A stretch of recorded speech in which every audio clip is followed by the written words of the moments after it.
Hi everyone, welcome to UCSB.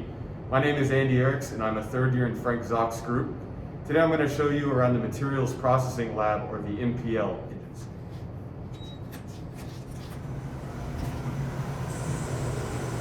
Okay, right now we're in the MPL front, and we'll take a look at the MPL back behind me. Let's take a look at the E-beam. So we have a beam of electrons that shoot down into this chamber, and we use this chamber for depositing thermal barrier coatings, or TBCs. What happens is we pump down the chamber to vacuum, the electrons strike a ceramic ingot to form a melt pool, and then the vapor deposits on a spinning substrate above the ingot.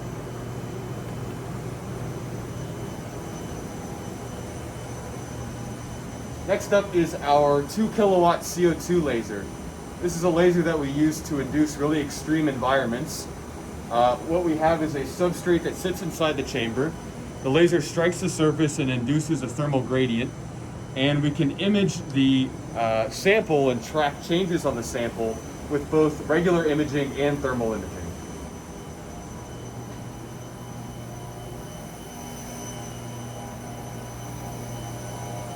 Next up is the Sputtering Chamber. Dan Gianola's group uses this a lot. Right now I'm going to turn it over to Ashley Roach, and she's going to explain more about this. Thanks, Andy. Here's our sputter chamber, and let's remove the background.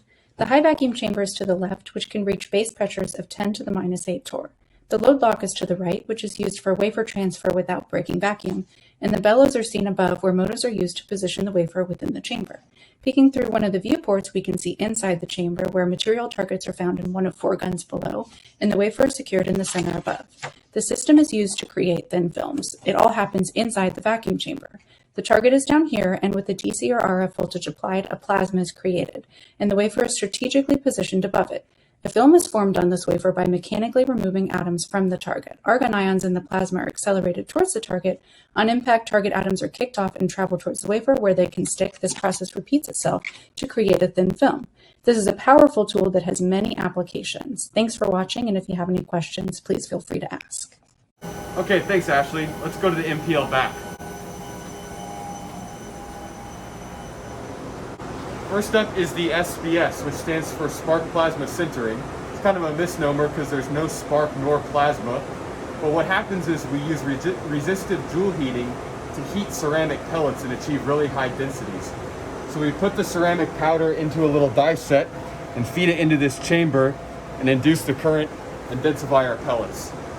Right now I'm going to turn it over to Carolina Fry. She's in the Paula group, and she's going to tell us about capabilities in additive manufacturing.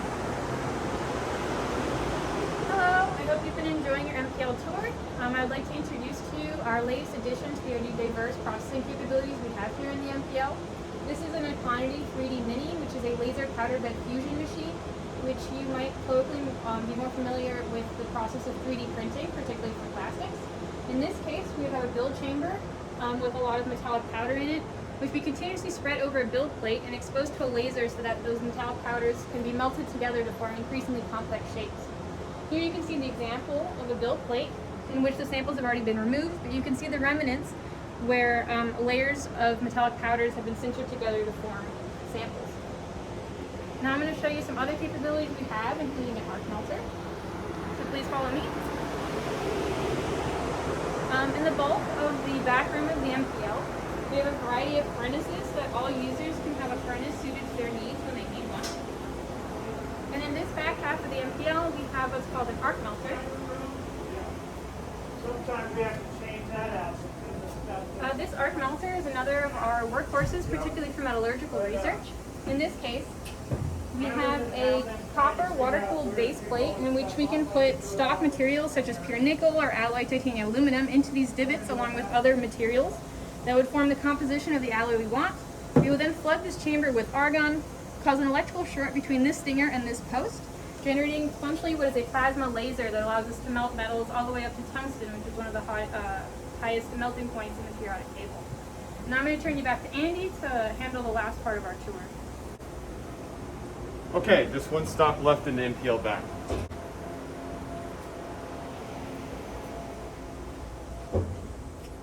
This is one of our steam rigs where we flow water vapor over samples to simulate combustion environments in turbine engines.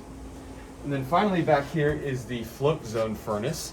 So I'm going to hand it over to Eli from Stephen Wilson's group, and he's going to explain more about this. Hi everyone, and welcome to Stephen Wilson's section of the MPL. Here we have an extreme high pressure floating zone furnace for growth of single crystals of various materials. We're typically interested in magnetic materials and superconductors. The furnace is composed of a high pressure chamber here made of Inconel and specially constructed magnetic translating units that allow us to translate in the high pressure environment.